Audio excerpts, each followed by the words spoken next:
Everyone, welcome back. If you're thinking about opening a second location, I've done it, and let me tell you the truth, it's not just about having a full schedule.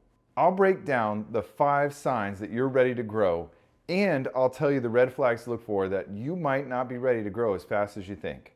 All right, let's get into it. Here we go. For those of you guys who don't know, my name is Brad. I own a private practice. We did about $4 million in revenue last year, hopefully on track for $6 million this year, and we're just gonna continue to scale it in my private practice. Okay, sign number 1 that you're ready to expand to either another physician or another location is you've totally maxed it out. So I graduated from Baylor residency, and it was a lovely program, but I was basically so busy that at one point I got on a Facebook Baylor group and I said, hey, I'm so freaking busy right now. Does anyone else want to move to the city that I'm in and help me out and potentially grind it with me? And you know what? One person replied. It was a girl I went to residency with. Her name's Gail. We had one meeting at a Mediterranean restaurant. She came down from Dallas to Austin, and she basically said, hey, I'm very interested. I walked her through all the financials, how it could look.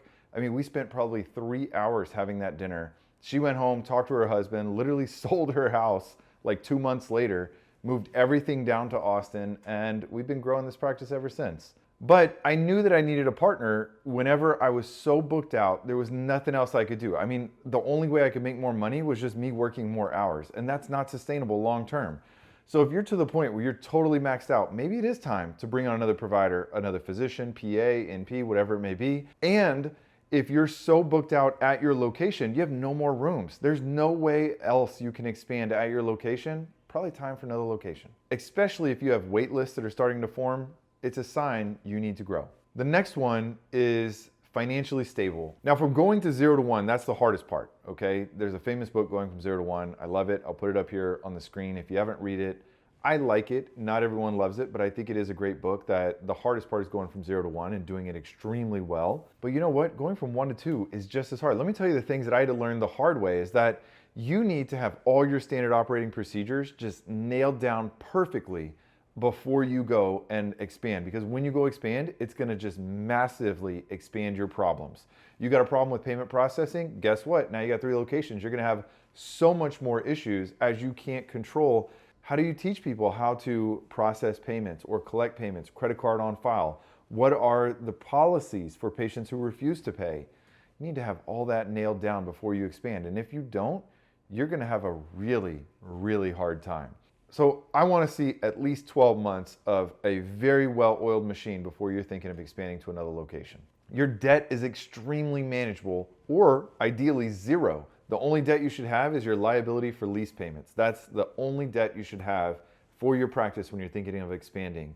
Assuming that you're not taking on private equity involvement from the very beginning, that's a totally different story. That'll be a different video. And you know what? The king is, what are your monthly profits? Are you making any money? I consult with a lot of you guys, and I'm not saying anything negative about you guys, but some of you guys are thinking about location number 5 when you haven't even solidified location number 1 and turned that profitable. You're just gonna have 5 times the debt and 5 times the loss if you can't turn and crank that faucet on of pushing patients through the door. You go try to expand to numerous locations, you're gonna have a bad time. You gotta make sure that you know, damn sure know how to make that number 1 location extremely profitable, how to turn the faucet on and get patients in the door. All right, sign number 3, do you have the bandwidth? You know, this is important. I mean, I will tell you that when I started my own practice, look, the dirty, dirty truth is I had to spend a lot of time on the admin because no one was there to help me unless I wanted to spend $100,000 to pay them to come in and consult with them about how to start up, how to run my practice, how to get it all efficient. And I get it, their time is worth something and it should be worth something, but I didn't have $100,000 to pay them. So I had to learn the hard way. And learning the hard way meant that I had 40 hours of patient encounters and then I had another 40 hours of doing admin. I remember waking up at 3 in the morning, running our payroll, double checking billing, making sure that what is our actual cost of customer acquisition? What is our payment velocity? How many days does it take from when we submit a bill to when we get paid? How am I double checking my biller? What are the biller metrics that I want to look at to make sure that they're doing a great job? What are the metrics I want to look at for my people on Ring Central that we use for phones? How do I know that they're doing a great job? You need amazing talent at every position. And if you don't have the bandwidth to take on that, to open a new location or bring on a new provider, it's not time yet. You need to make sure that you can get those things in order before you start expanding, because then you're gonna spread yourself so thin, disaster is gonna happen. And you know what? All it takes is a little bit of problems to create huge cracks in the foundation of your business. And that's the last thing that you want. All right, number 4, you don't know your numbers. What's your patient acquisition cost? If you can't tell me that off the back of your hand from every different modality that you're advertising, Facebook, Google, Yelp, Nextdoor, I don't care, ZocDoc, what is your customer acquisition cost, your CAC, your CAC? What is your CAC for every single one of those modalities, and have you maxed them out? If you have $250 a day set for your Google ads and you're only spending $150 a day, you've maxed it out for those keywords. So then you need to either play with new keywords, or you need to figure out what your customer acquisition cost is going to be if you're going to try to expand and attract new patients, new customers. If you don't know your profitability, profit per employee, your customer acquisition cost, what is your average profit per month, how much profit are you making on each room that you have? If you don't know those numbers, it is not time to expand. It is not time to bring on more people. It is time to get your numbers in order before you think about those extra things. All right, the 5th sign is there's a hell of a lot of demand. You know, when I look at new areas, if I go to areas, or the best metric is I have people coming to me from 30 minutes away saying, you know what, I couldn't get a primary care doctor at that location within 4 months and I drove to see you. Ding, ding, ding, in my mind, that's a hell yeah. There's a huge need in that area. And maybe I should think about opening a location there, putting a doctor there, putting a PA there. Maybe I should think about expanding into that area. Look, telemedicine hit its peak at probably 2022, and ever since then, it's actually been downtrending if you look at the metrics. It is not going away. It will be here forever to stay.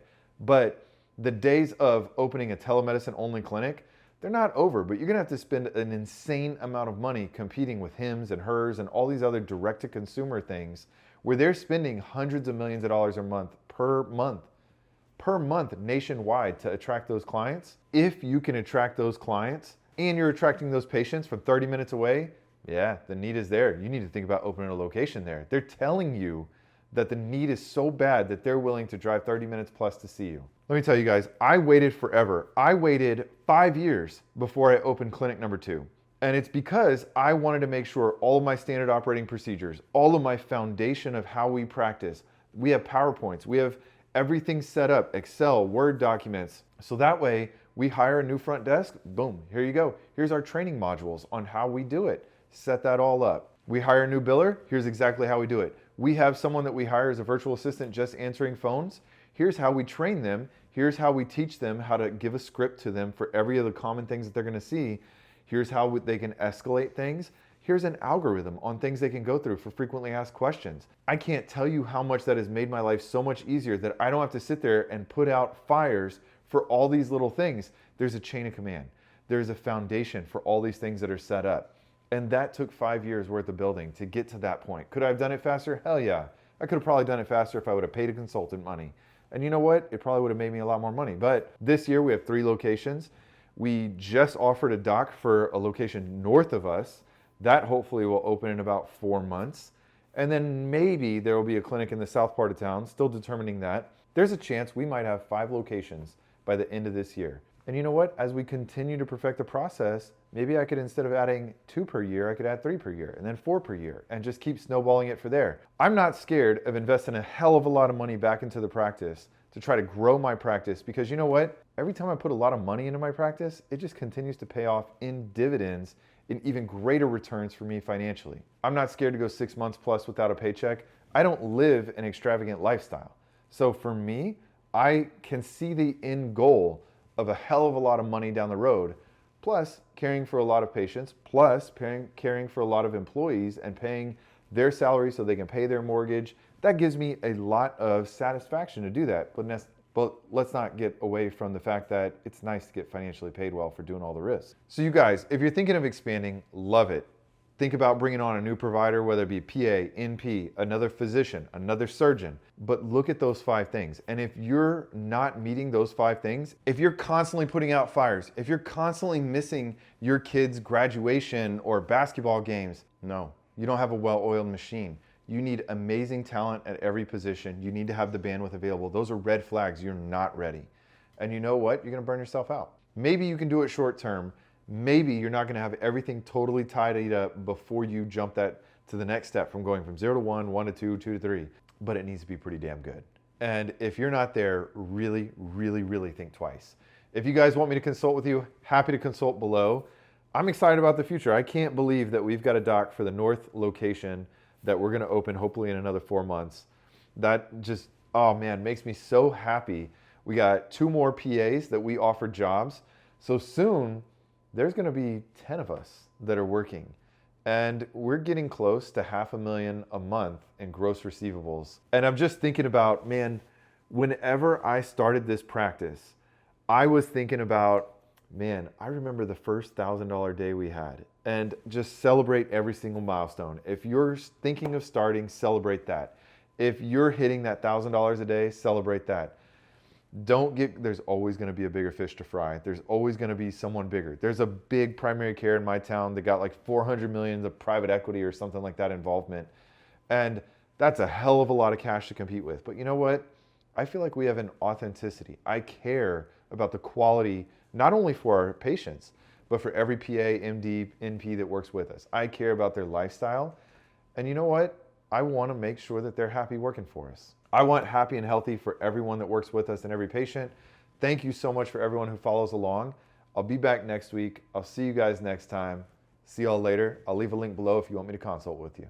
See y'all next time.